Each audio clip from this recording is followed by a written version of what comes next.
Hello നമസ്കാരം, എൻ്റെ പേര് അനസാണ്. ഇന്നത്തെ വീഡിയോയിൽ നമ്മൾ നോക്കാൻ പോകുന്നത് ലാമിനേറ്റ് വുഡൻ ഫ്ലോറിങ്ങിനെ കുറിച്ചാണ്. ഒത്തിരി പേർക്കുള്ള സംശയമാണ് ലാമിനേറ്റ് വുഡൻ ഫ്ലോറിങ് നമ്മൾ വീടുകളിൽ വിരിക്കുമ്പോൾ ഇതിൻ്റെ മെയിൻ്റെനൻസ് എങ്ങനെയാണ്, ഇതിൻ്റെ ലൈഫ് എത്രത്തോളം കിട്ടും, വെള്ളം ഉപയോഗിച്ച് നമുക്ക് ക്ലീൻ ചെയ്യാൻ പറ്റുമോ, അത്തരത്തിലുള്ള ഒത്തിരി ഡൗട്ട് നമുക്ക് സ്വാഭാവികമായിട്ടുണ്ടാവും.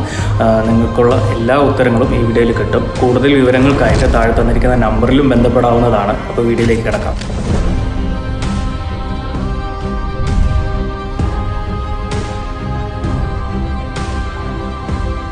ലാമിനേറ്റ് വുഡൻ ഫ്ലോറിങ്ങിൻ്റെ സൈസ് എന്ന് പറയുന്നത് 4 അടി ലെങ്ത്തും 8 ഇഞ്ച് വിഡ്ത്തുമാണ്. ഇതിൻ്റെ തിക്നെസ് 8 mm ആണ് വരുന്നത്. ഒരുപാട് യുണീക്ക് ആയിട്ടുള്ള ടെക്സ്ചർ ഫിനിഷ് നമുക്ക് അവൈലബിൾ ആണ്. വ്യത്യസ്ത നിറങ്ങളും നമുക്കിതിൽ അവൈലബിൾ ആണ്.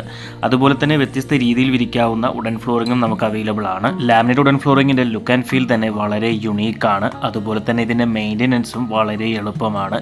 ഇത് വിരിക്കുന്നത് തന്നെ ഗമ്മോ അല്ലെങ്കിൽ പോളിഷോ ഒന്നും ചെയ്യേണ്ട ആവശ്യമില്ല. ക്ലിക്ക് ആൻഡ് ലോക്ക് സിസ്റ്റം ഉപയോഗിച്ച് വളരെ എളുപ്പത്തിൽ നമുക്ക് വിരിക്കാവുന്നതുമാണ്. ലാമിനേറ്റ് വുഡൻ ഫ്ലോറിങ്ങിൻ്റെ വാറണ്ടി എന്ന് പറയുന്നത് 10 ഇയർ ആണ്. അതുപോലെ തന്നെ 20 ഇയറും 25 ഇയറും അവൈലബിൾ ആണ്.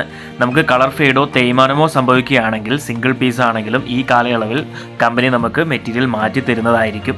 അതുപോലെ തന്നെ വേറെ എന്ത് പ്രോബ്ലം ഉണ്ടെങ്കിലും നമ്മുടെ ഭാഗത്തു നിന്നും പൂർണ്ണമായിട്ടുള്ള സപ്പോർട്ടും സർവീസും നമുക്ക് എപ്പോഴും ഉണ്ടാവും. നമുക്ക് ഓൾ കേരള സർവീസും അവൈലബിൾ ആണ്. ലാമിനേറ്റ് വുഡൻ ഫ്ലോറിങ്ങിന്റെ ക്ലീനിങ്ങിനെ കുറിച്ച് നോക്കുകയാണെങ്കിൽ വളരെ മിനിമൽ ആയിട്ടുള്ള വെള്ളം ഉപയോഗിച്ച് മോപ്പ് ചെയ്താൽ മാത്രം മതി. മറ്റുള്ള ഫ്ലോറിംഗ് മെറ്റീരിയൽ ക്ലീനിങ് ചെയ്യുന്ന പോലെ ഒരുപാട് കെമിക്കലോ അല്ലെങ്കിൽ ഒരുപാട് വെള്ളം ഉപയോഗിച്ചോ ക്ലീൻ ചെയ്യേണ്ട യാതൊരു ആവശ്യകതയും വരുന്നില്ല.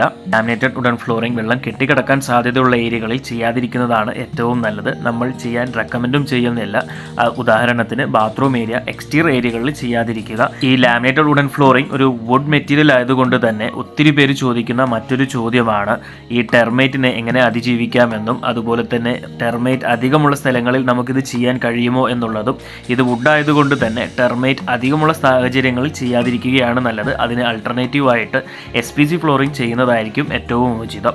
അതുപോലെ തന്നെ ചെറിയ തോതിലൊക്കെ ആണെന്നുണ്ടെങ്കിൽ ഇപ്പോൾ പുതിയതായിട്ട് കൺസ്ട്രക്ഷൻ ചെയ്യുന്ന എല്ലാ ബിൽഡിങ്ങുകളിലും പെസ്റ്റ് കൺട്രോൾ ചെയ്യുന്നുണ്ട്. അതുപോലെ തന്നെ നമ്മൾ വുഡൻ ഫ്ലോറിംഗ് ചെയ്യുന്നതിന് മുമ്പ് ഒരു പ്രൊട്ടക്റ്റീവ് ലെയർ വിരിച്ചതിന് ശേഷമായിരിക്കും നമ്മുടെ മെറ്റീരിയൽ ഇടുന്നത്.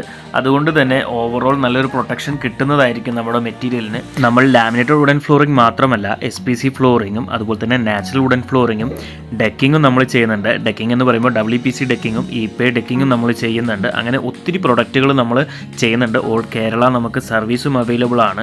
നമുക്ക് കോഴിക്കോട് പുതിയ പാലത്താണ് നമുക്ക് ഓഫീസ് വരുന്നത്. കൂടുതൽ വിവരങ്ങൾക്കായിട്ട് താഴെ തന്നിരിക്കുന്ന നമ്പറിൽ നിങ്ങൾക്ക് ബന്ധപ്പെടാവുന്നതാണ്. ഇത്രയും മനോഹരമായിട്ടുള്ള വുഡൻ ഫ്ലോറിങ് യാതൊരു തലവേദനകളും ഇല്ലാതെ വളരെ എളുപ്പത്തിൽ നമുക്ക് വിരിക്കാനും അതുപോലെ തന്നെ നമുക്ക് ഇഷ്ടപ്പെട്ട നിറങ്ങളിലും വ്യത്യസ്ത രൂപത്തിലും അവൈലബിൾ ആണ്. ഇനിയും നിങ്ങൾക്ക് ഒരുപാട് സംശയങ്ങളുണ്ട് എന്നുണ്ടെങ്കിൽ താഴെ തന്നിരിക്കുന്ന നമ്പറിൽ നിങ്ങൾക്ക് ബന്ധപ്പെടാവുന്നതാണ്. അതുപോലെ തന്നെ നിങ്ങളുടെ വീടുകളിലും വുഡൻ ഫ്ലോറിംഗ് ചെയ്യാൻ ആഗ്രഹമുണ്ടെങ്കിൽ ഞങ്ങളെ ബന്ധപ്പെടാവുന്നതാണ്. നമുക്ക് ഓൾ കേരള സർവീസ് അവൈലബിൾ ആണ്.